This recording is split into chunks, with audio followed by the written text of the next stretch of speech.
కేంద్ర హోంమంత్రి Amit Shah video morphing కేసులో 5 నిందితులకు బెయిల్ మంజూరైంది। ఈ కేసులో TPCC social media team members Pendyala Vamsikrishna, Manne Satish, Naveen, Asma Tasleem, గీతలను హైదరాబాద్ సైబర్ క్రైమ్ పోలీసులు అరెస్టు చేశారు। నిందితులను ఈ రోజు నాంపల్లి కోర్టులో హాజరుపరచగా వారికి కోర్టు కండిషనల్ బెయిల్ మంజూరు చేసింది।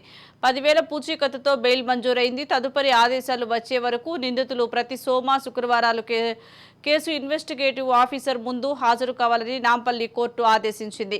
మరోవైపు ఈ కేసుకు సంబంధించి ఢిల్లీ పోలీసులు హైదరాబాద్లోనే మకాం వేశారు। హస్తిన పోలీసులు నిన్నటి నుంచి హైదరాబాద్లోనే ఉండిపోయారు। హైదరాబాద్ పోలీసులు అదుపులో ఉన్న 5 అరెస్టు చేయాలని ఢిల్లీ పోలీసులు చూస్తున్నట్లు సమాచారం। ఈ కేసులో అరెస్ట్ అయిన 5 హైదరాబాద్ సైబర్ క్రైమ్ పోలీసులు రాత్రంతా విచారించారు। ఫేక్ వీడియోకి సంబంధించిన కంప్యూటర్లు, హార్డ్ డిస్కులు, పెన్ డ్రైవ్ను హైదరాబాద్ పోలీసులు సీజ్ చేశారు।